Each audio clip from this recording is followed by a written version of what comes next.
Hello mga palangga! Welcome back to my channel, Talk to Julia.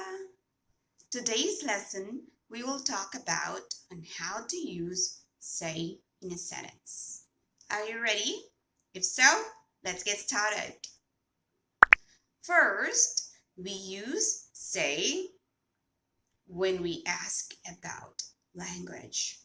For example, how do you say thank you in Tagalog? Salamat.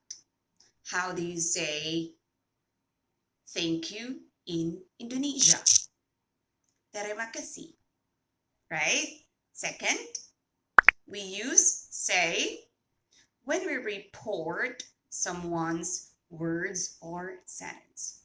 For example, she said the Indonesian foods are really delicious. Another, she said, Julia is beautiful. Thank you. Third, we usually say hi, hello, congratulations, please, thank you. For example, please say hello to your sister for me.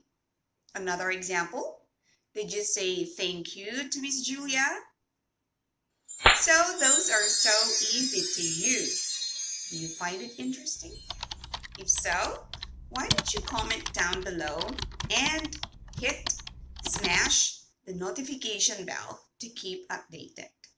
Thank you for watching. See you next time.